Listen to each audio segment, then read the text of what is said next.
Halo semuanya, perkenalkan nama saya Asifa Sulistya Rahmawati dari kelompok 4 Psikoanalisis.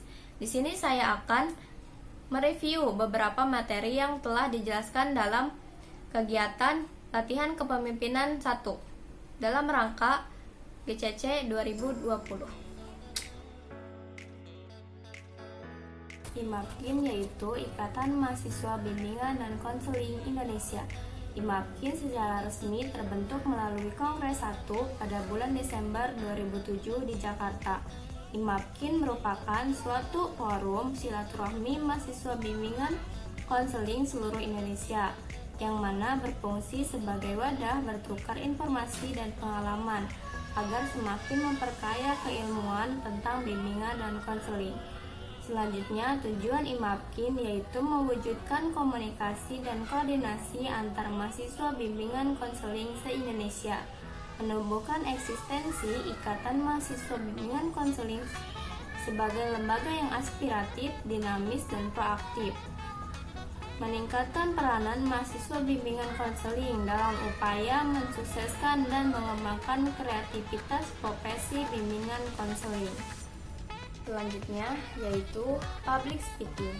Public speaking yaitu kegiatan komunikasi lisan yang dilakukan secara langsung di muka umum atau di hadapan sekelompok orang.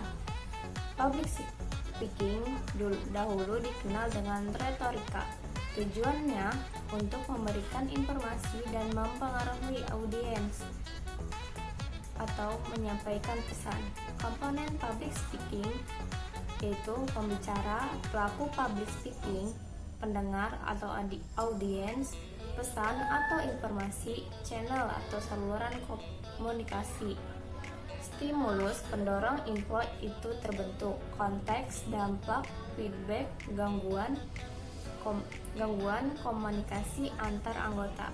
Jenis-jenis info public speaking: informatif, pembelajaran info kepada audiens; persuasif, berusaha untuk membujuk, mengubah opini audiens; aksi, berusaha untuk meyakinkan audiens untuk melakukan suatu tindakan.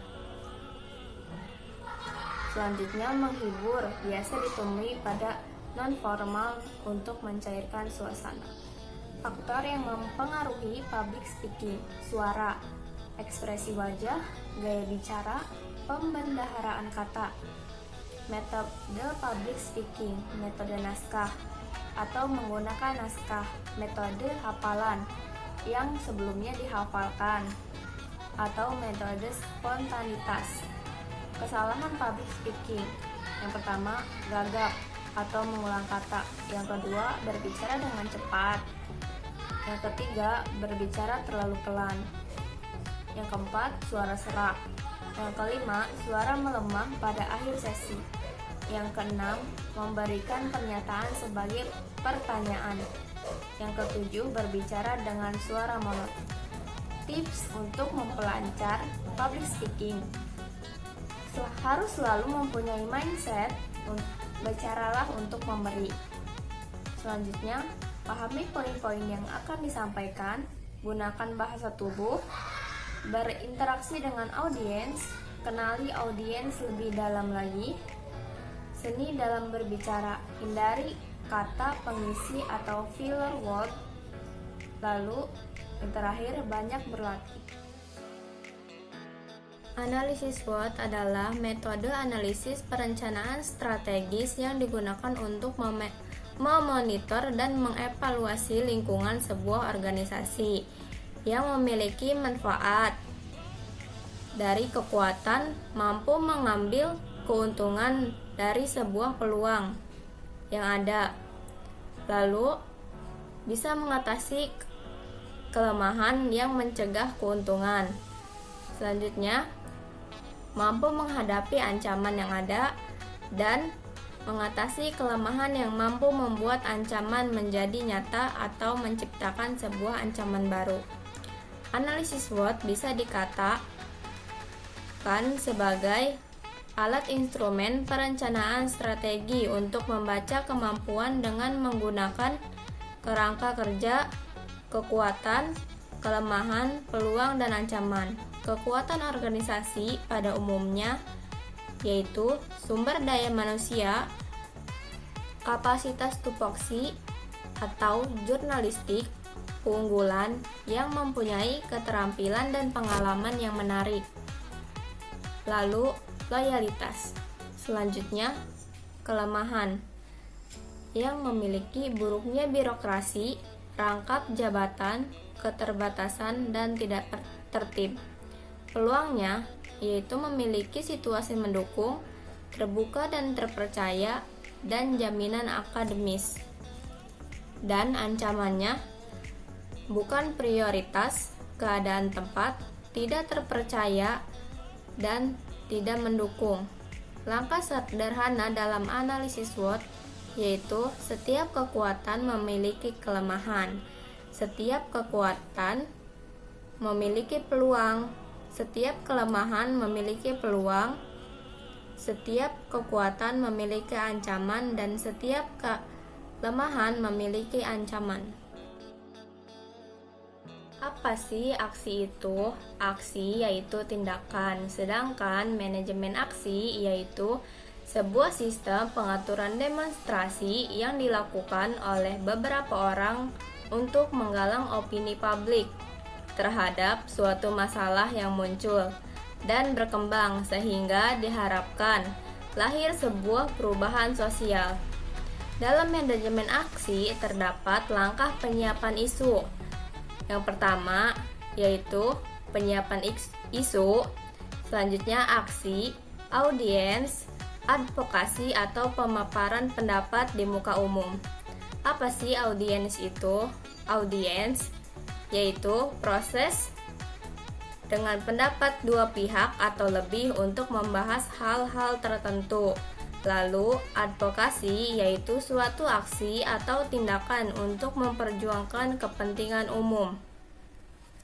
Tempat yang dilarang dalam kegiatan aksi yaitu Istana Presiden, tempat ibadah, instalasi militer, rumah sakit, pelabuhan, udara, laut, stasiun kereta api, terminal, objek vital nasional, dan pada hari besar nasional. Dasar hukum berpendapat dalam sebuah aksi yaitu terdapat pada Undang-Undang Nomor 20 Tahun 2003 tentang Sistem Pendidikan Nasional. Fungsinya yaitu mengembangkan kemampuan dan membentuk watak serta peradaban bangsa yang bermartabat dan agar menjadi manusia yang beriman dan bertakwa. Secara esensial, fungsinya yaitu membentuk metode berpikir, menjadi transisi nilai, mengembangkan jejaring sosial. Dalam praksi ada beberapa hal yang harus dipersiapkan yaitu 1. Konsolidasi, 2. Kajian dan audiensi, 3. Melakukan teknis lapangan, 4. Menetapkan isu dan tuntutan, 5.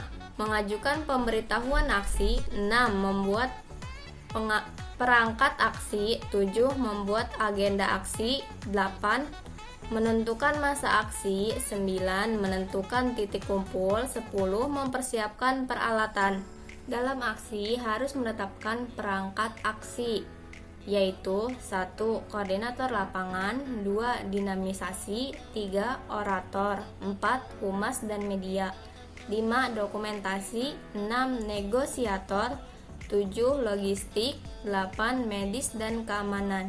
Selain itu, dalam aksi juga harus ada peralatan aksi, yaitu yang pertama bendera, 2. Alma mater atau PDH, 3. Spanduk, 4. Pengeras suara atau TOA, 5. Mobil sound.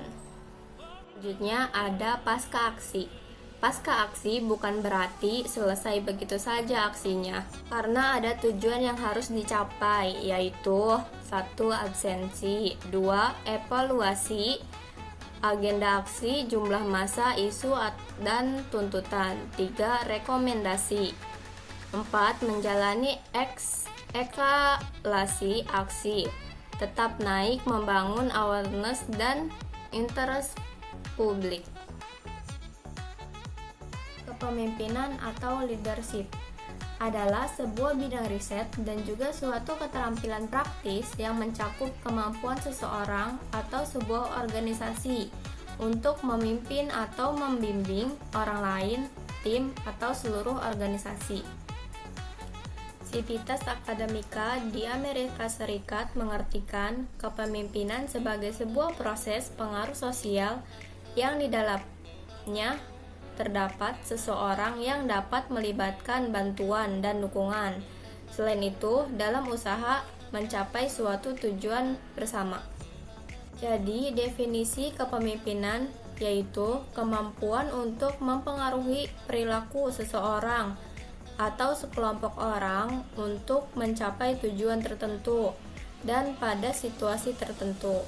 Kepemimpinan merupakan masalah sosial yang di dalamnya terjadi interaksi antara pihak yang memimpin dan pihak yang dipimpin.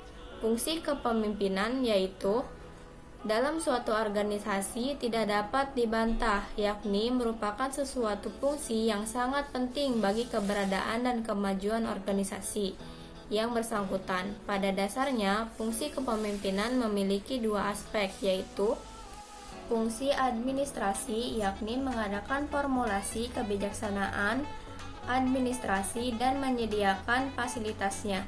Selanjutnya, fungsi sebagai top management, yakni mengadakan planning, organizing, staffing, directing, controlling, dan sebagainya. Dan yang terakhir, karakter kepemimpinan. Rahasia utama kepemimpinan adalah kekuatan terbesar seorang pemimpin, bukan dari kekuasaannya, kecerdasannya, tapi dari kekuatan pribadinya. Kepemimpinan yang melayani dimulai dari diri kita, kemudian bergerak keluar untuk melayani mereka yang dipimpinnya.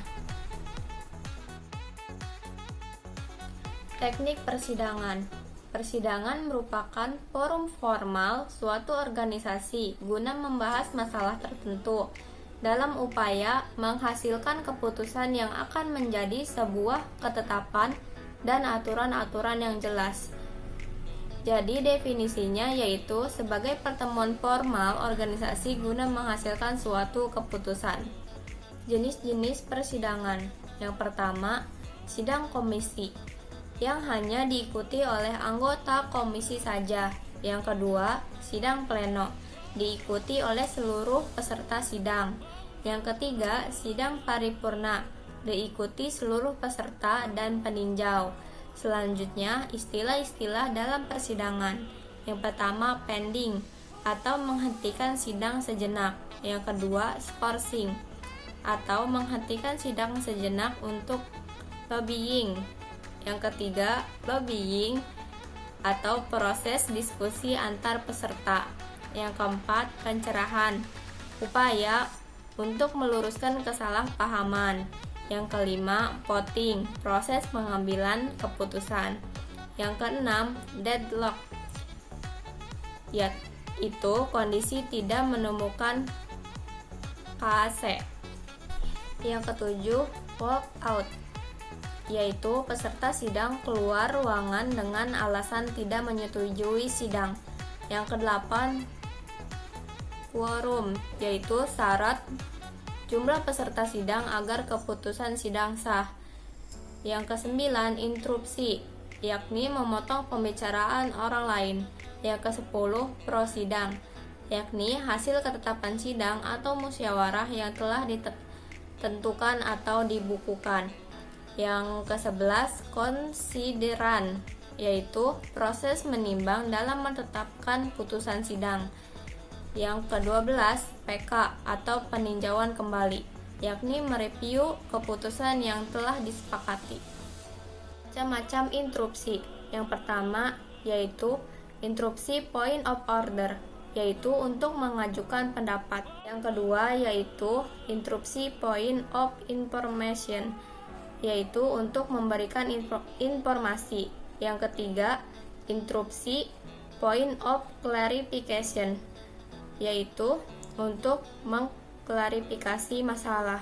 Yang keempat, interupsi of privilege, yaitu untuk pembelaan. Selanjutnya ada ketukan palu. Satu ketukan yaitu untuk skorsing atau pengalihan pimpinan sidang, 2 ketukan untuk pending 1 kali 15 menit atau 2 kali 15 menit, 3 ketukan untuk membuka atau menutup sidang. Lebih dari itu, untuk menenangkan peserta sidang. Kelengkapan sidang. 1. Pimpinan sidang atau orang yang memimpin sidang. 2. Peserta sidang atau orang yang memiliki kepentingan persidangan. 3. Peninjau atau orang yang hadir dalam persidangan. 4. Palu sidang digunakan untuk menetapkan suatu keputusan. 5. Draft sidang yang berisi permasalahan yang akan dibahas dalam persidangan tersebut. Yang keenam, quorum atau pengambilan keputusan, syarat sah untuk dapat diadakan. Yang ketujuh, notulensi, yaitu bertugas untuk mencatat jalannya sidang. Selanjutnya, yang terakhir, ketentuan sidang. Pertama, serah terima pimpinan sidang. Kedua, penggunaan palu sidang. Ketiga, interupsi. Keempat, skorsing atau pending. Kelima, peninjauan. Baik, terima kasih teman-teman. Mungkin hanya itu saja yang dapat saya jelaskan kembali tentang keenam materi latihan kepemimpinan pada 3 hari kemarin. Semoga dapat bermanfaat bagi kita. Terlebihnya saya, kurang lebihnya saya mohon maaf. Terima kasih dan sampai jumpa.